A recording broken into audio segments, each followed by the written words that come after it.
장로님들이 제 얘기를 잘 출발할 수 있을 것 같다는 생각이 들어서 또 개인적으로 기쁘고 또 여러분들은 더 헌신해야 된다는 마음의 부담감이 더 있으리라고 생각됩니다. 지난 대선을 보면서 대한민국이 절반으로 나누어져 있다는 생각이 들어서 마음이 편치 않았습니다. 아마 여러분도 대부분 그럴 겁니다.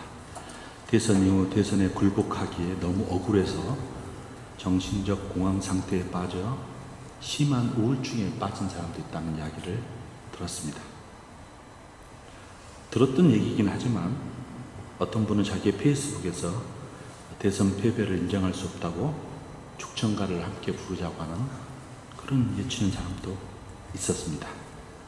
자신이 밀었던 대선 후보자가 대선에서 패배하니 억울했던 모양입니다. 이러니 나라가 4분 5일되어 나누어져 버린 느낌이 듭니다. 이거 요즘 우리의 아픔 같습니다. 고린도 교회도 이와 유사한 일이 벌어지고 있습니다.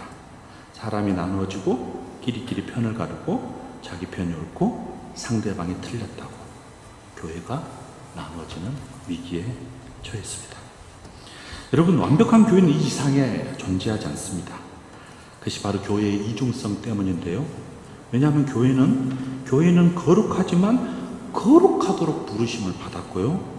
교회는 완전하지만 그럼에도 불구하고 불완전하고, 그리고 그리스도가 나타날 때까지를 기다리라고 이야기했습니다. 교회는 하나이지만 그럼에도 여전히 나누어져 있는 것 같습니다. 고린도전서 1장 2절에 보면 바울은 하나님의 교회에게 편지하는데요. 분명 하나님은 하나님의 교회 같습니다. 단 왜 그러냐면 한 분이 내주신 하나님 아버지 때문에 그렇습니다. 단 하나의 몸이고 한 가족이기 때문에 그렇습니다.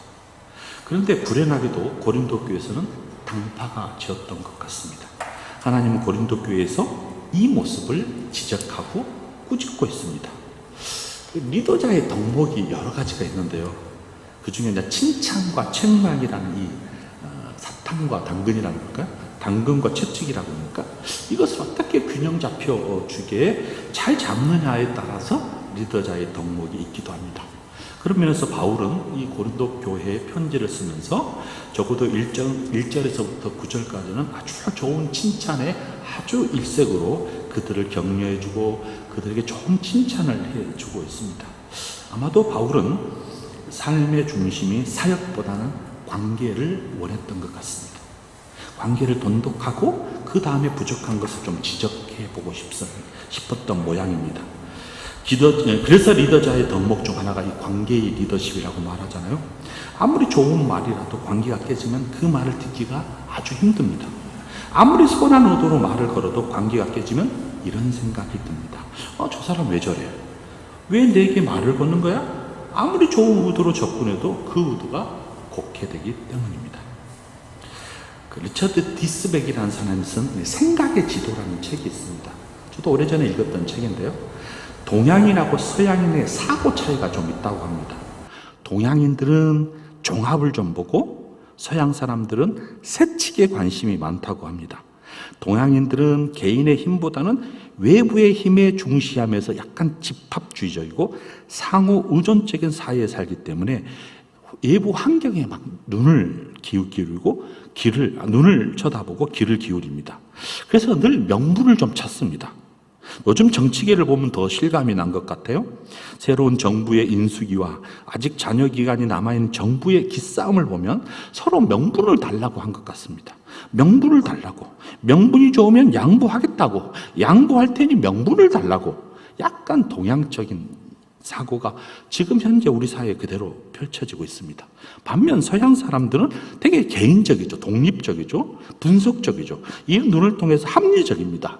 그래서 전체보다는 이 사물 자체에 관심을 갖고 귀 기울입니다. 동양 사람들은 가치 중심적이라고 말하면 남들 하는 만큼 하자고 이야기하고 적당히 하고 적당히 따라가자고 이야기합니다. 직장 생활에서도 그렇잖아요. 앞서지도 말고 뒤서지도 말고 중간중간에 가면서 그럴싸하게 같이 움직이자라고 하는 것들이 좀 많죠. 그러나 서양 사람들은 자기가 우선돼야 되는 거예요. 자기가 전체를 이끌어야 되는 거예요. 자기중심적 시각으로 집단을 봅니다. 실리를 추구하고 한마디로 자기중심입니다. 이런 면에 보면 동양 사람들, 서양 사람들 약간 가치관 차이가 있는 것 같아요. 그런데 중요한 것은 이 관계라는 측면을 좀 이야기하고 싶습니다. 돈을 지불해서라도 배울 수 없는 것이 관계라고 말하잖아요. 치열한 세상에서 한 그룹을 이끄는 진도자, 선도하는 자가 되기 위해서는 이 관계의 중요성을 늘 이야기합니다. 그래서 상담학에서는 이것을 라포라고도 말합니다. 공감, 어떻게 공감을 이루는가. 리더자들은 상대방을 알고 상대방을 이해하려는 공감 능력을 가져야 한다는 말입니다.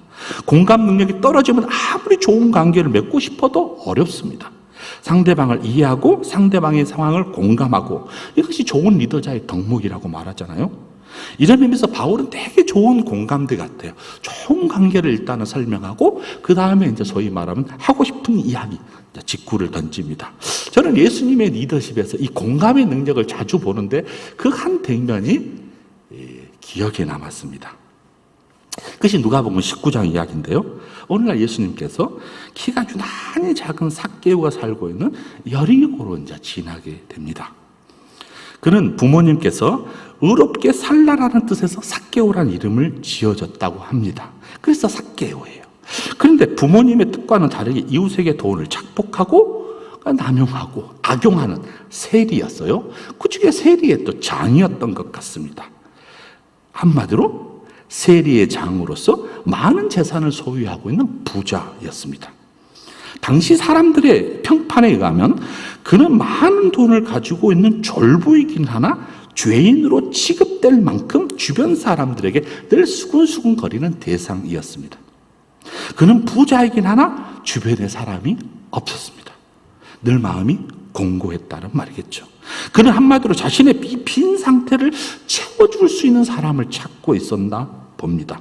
자신을 위로해 줄 위로자 말입니다. 어느 날 그가 예수님에 관한 소문을 들었어요. 예수님은 죄리 세리를 제자로 삼아 두었다는 거예요. 심지어 이 제자들과도 식사를 한다는 거예요. 수많은 기적도 행한다는 얘기를 들었습니다. 그럼 불현듯 예수님이 자기 동네에 온다는 소리를 듣고 그분을 만나면 뭔가 채워질 것 같아 그를 찾아가기로 결심합니다. 예수님을 만나기 위해서 달려갔습니다. 자, 그런데 문제가 생겼어요. 예수님을 만나야 하는데 예수님 주변에 사람이 너무 많은 거예요. 도저히 그 군중들을 통과해서 그를 만날 수가 없었던 모양입니다. 그렇게 판단하자 하나의 묘수를 떠오르기 시작했어요.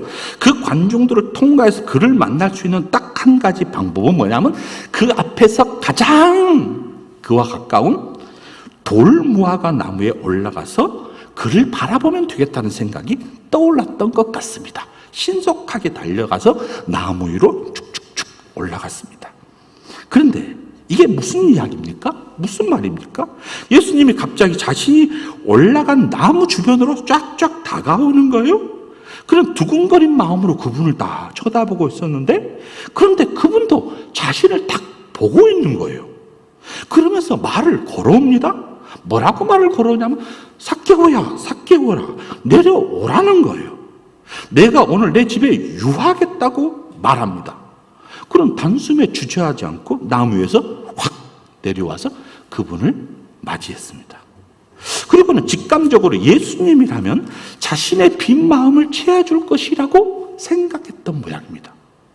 예수님은 이런 삭개의 마음을 딱 읽고 알고 계셨어요.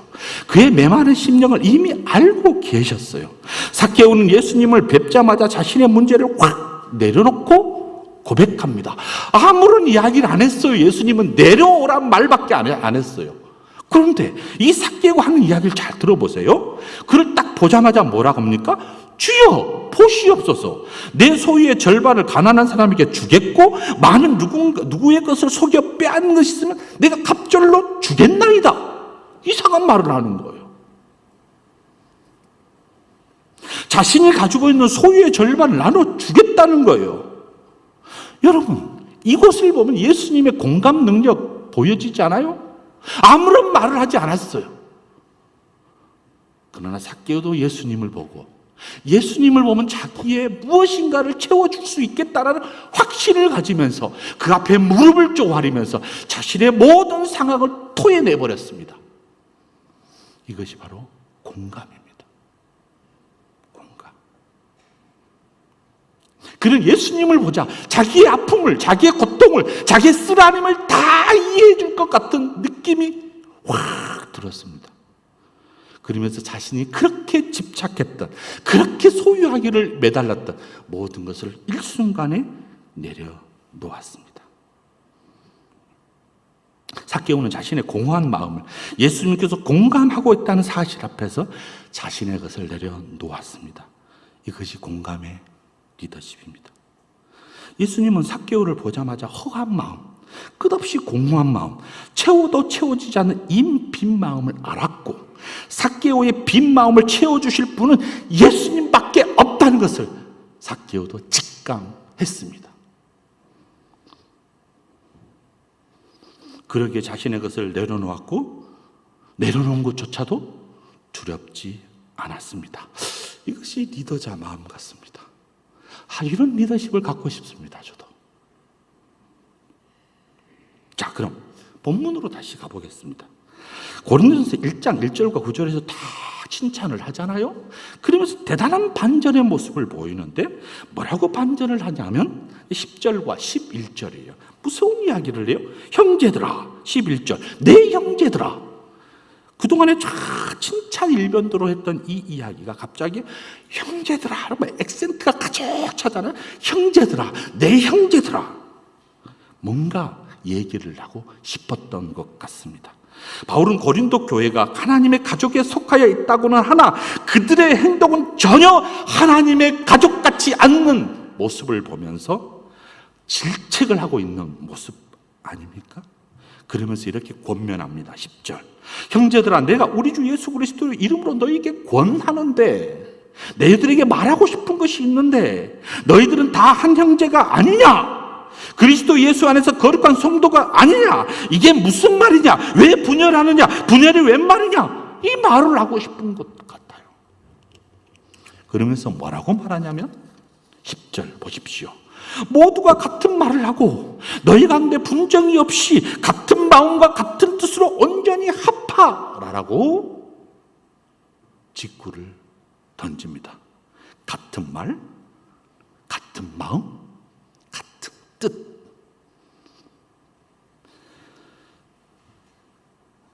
왜 이런 말을 던졌을까요? 그 이유를 설명합니다. 이제 같은 뜻이 아니었기 때문에 그래요. 같은 마음이 아니었기 때문에 그래요. 같은 말을 하지 않았기 때문에 그래요. 그 분쟁의 내용이 이렇습니다. 11절, 내 형제들아, 클로에의 집의 편으로 너희에 대한 말을 내게 들었으니 곧 너희 가운데 분쟁이 있다는 거다. 아마 클로에라는 여인이 바울에게 이야기를 해준 것 같아요. 고린도 교회에 무슨 이야기가 있는지. 그 고린도 교회가 뭐가 있느냐면 바로 이 분쟁이 있었다는 이야기를 이 그로에라는 여인이 이야기를 해 주었습니다. 그 내용인 즉 이렇어요. 12절, 내가 이것을 말하거니와 너희가 각각 이르되 나는 바울에게, 나는 아볼로에게, 나는 게바에게, 나는 그리스도에게 속한 자라 한지라. 편싸움이 일어났다는 거예요. 얘들도 아닌데 자기 편에 딱 상대편에 줄을 서서 누구 편 쫙 라인을 형성해 가면서 서로를 비방했던 것 같습니다. 분열의 징조가 나오잖아요. 여러분, 초대교회 분쟁이 있었어요. 초대교회 대부분 분쟁은 어떤 거였냐면 유대 기독교와 이방 기독교, 즉 베드로 중심과 이 바울 중심의 약간 대립적인 관계가 있었던 것들은 여러 군데서 이제 목도해 볼 수 있는데, 본문은 이런 교리의 논쟁보다는 뭐냐면 사람에 관한 거였어요. 인물. 교회 내부에 뭐가 있냐면 사람을 따르는 것에 대한 관한 논쟁이었습니다. 사람을 따르다 보니까 그 사람을 숭배하게 되겠죠. 그 사람을 아주 높이 지도자로 세웠어요. 그러다 보니까 뭐가 되냐면 상대방을 교만함이 마음이 가죠. 내가 너보다 우위야, 내가 너보다 잘났어, 또 반대로 질투를 박동하면서 내가 너보다 나아, 너는 나보다 낫지 못해 라고 하면서 자랑거리로 스스로 자만하면서 상대방을 비방했던 것 같습니다. 이런 모습을 들으니까 심히 가슴이 찢어지는 모양이에요. 바울도 그들의 형제이고 주인이 아닌데 막 자기 라인도 막 서 있는 거예요. 사람들이. 왜 너희는 아볼로파, 게바파, 베드로파 아니에요? 바울파, 심지어 그리스도파로 형성해 가면서 분열을 초래하고 있느냐를 묻고 있는 거예요. 누가 누구에게 속했단 말이냐는 거예요. 누가 내 편이냐는 거예요. 이것이 웬 말이냐는 거예요. 이런 분열의 아픔 앞에서 바울 자신도 이렇게 고백합니다. 나는 그 어떤 사람 속에도 편에도 속하지 않았어. 나는 누구에게도 예속되지 않았어. 사랑하는 여러분, 누구의 편입니까?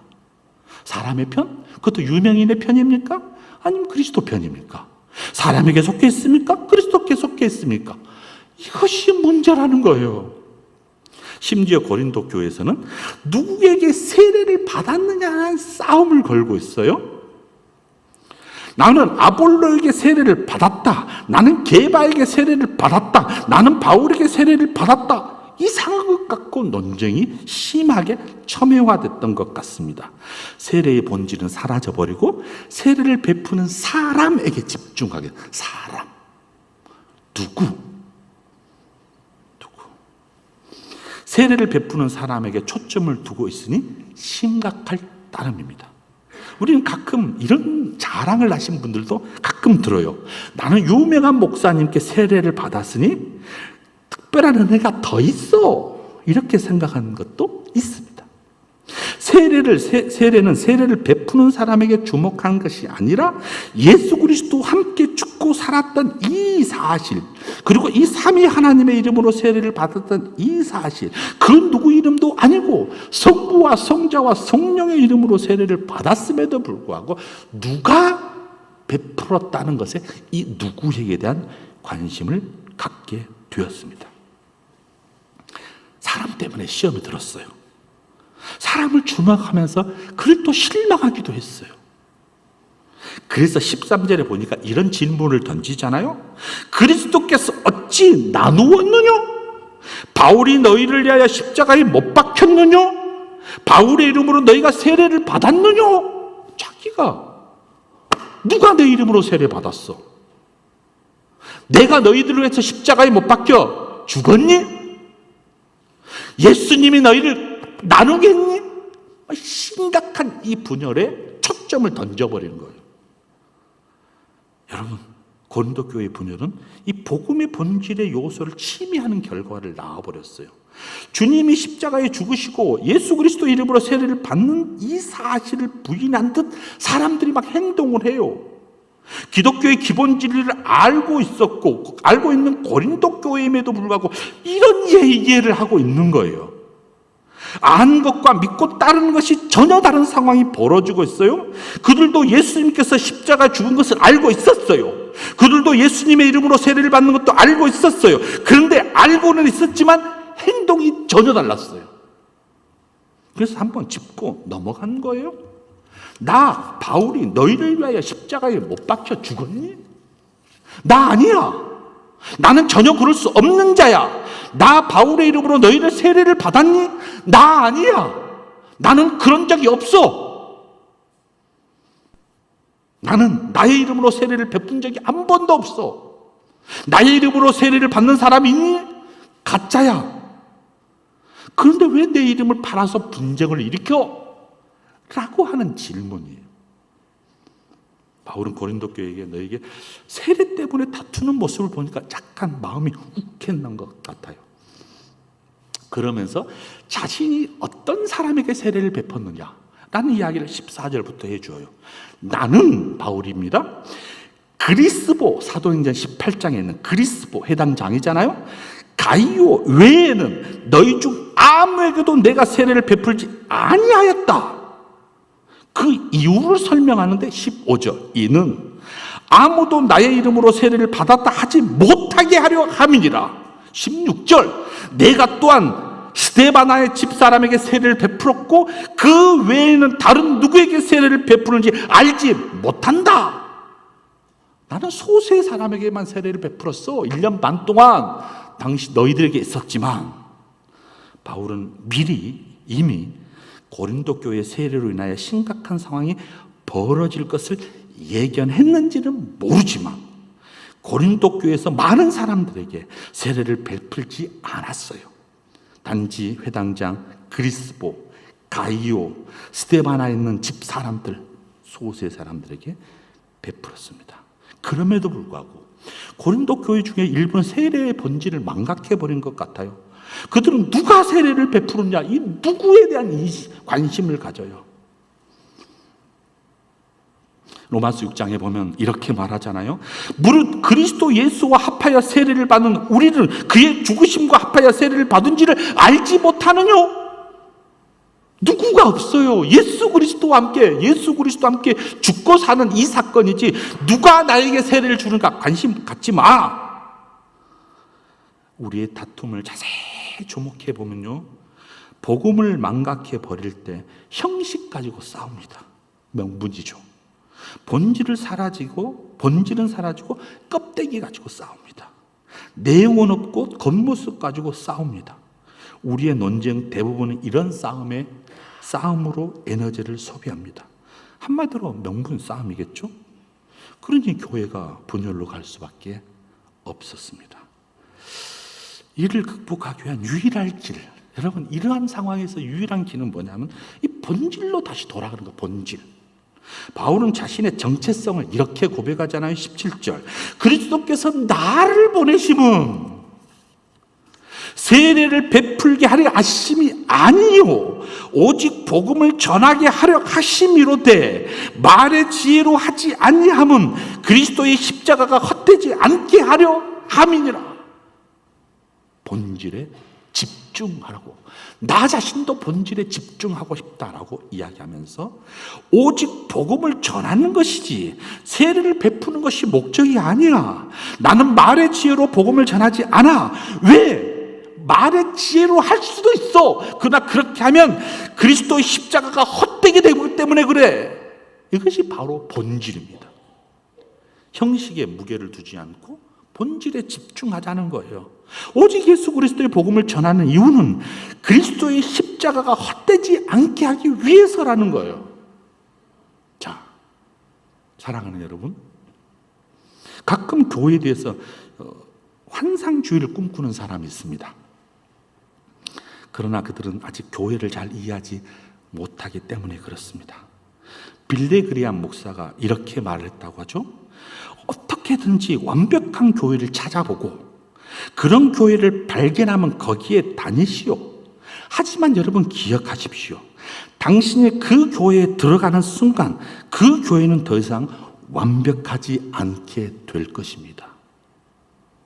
어떤 사람이 한 성도가 와서 목사님께 좋은 교회를 소개해 달라고 물었나 봅니다. 목사님, 좋은 교회 소개시켜 주세요. 가능하면요, 말씀도 좋고요. 가능하면요, 성도들 간에 따뜻한 온기가 있고요. 예배는 막 활기차고요. 사랑이 막 있고요. 식당에 밥도 맛있고요. 막 이런 거 있잖아요. 이런 교회 좀 소개시켜 주세요. 그렇게 딱 듣던 이 목사님이 이런 이야기를 했답니다. 그 교회 있으면 나 좀 소개시켜 주세요. 이렇게 이야기를 했다고 합니다. 아무리 좋은 교회라도 현실과 이상에는 차이가 있다는 말이겠죠. 교회는 패배주의에 놓여 있지도 않고 완벽주의를 추구하지도 않습니다. 여기서 패배주의란 온갖 오류가 들어와서 묵인해버린 그런 패배주의 말입니다. 완벽주의란 교회는 완전 순결해, 교리적으로 윤리적으로 완전 순결해. 완벽주의 아니에요. 이런 의미에서 교회는 패배주의도 아니고 완벽주의도 아닙니다. 단지 교회는 패배할 수 없는 존재이기에 여전히 패배할 수 없는 존재이기에 여전히 완벽할 수 없는 존재입니다. 이것이 교회의 이중성입니다. 사랑하는 여러분, 교회는요, 성화되었으나 여전히 죄 가운데 있어요. 그래서 우리를 거룩하라고, 그 거룩한 부르심을 받는 것이라고 거룩하게 우리를 불러주셨어요. 완벽한 것처럼 보이나 불완전해요. 그래서 우리는 그리스도께서 다시 오실 때까지 그 기다림을 갖는 사람들이에요. 교회는 하나이지만 여전히 필요 없는, 불필요하게 분열되어 있어요. 왜? 사람에 집중하니까요. 인물 숭배를 포기하지 않아요, 사람들은. 그래서 우리는 이미와 아직이란 이 고통스러운 삶의 자리에서 여전히 불완전한 존재로, 그럼에도 불구하고 예수밖에 없다는 이 두 가지 축을 가지고 살아가는 여전히 연약한 존재입니다. 그러므로 사랑하는 여러분, 그리스도께서 다시 오실 때에만 이상이 현실이 되고 모든 모호함이 사라지게 됩니다. 우리는 그래서 그분을 기다리는 거예요.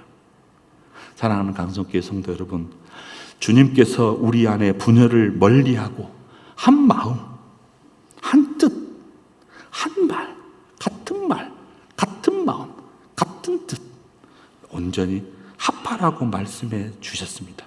이 말은 무슨 말이냐면 사람 중심에서 그리스도 중심으로 하나가 되라는 거고요. 형식보다는 본질에 집중하라는 것이겠죠.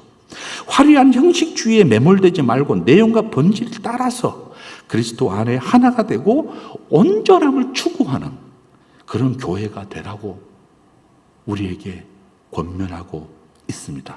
사랑하는 강성교회 모든 성도 여러분, 같은 말, 같은 마음, 같은 뜻으로 온전히 하나 되는 사랑하는 강성교회가 되기를 주님의 이름으로 축복합니다. 아멘. 우리 이런 찬양을 그래서 같이 해보고 싶습니다. 우리에게 소원이 하나 있어요. 여러분, 소원 있죠?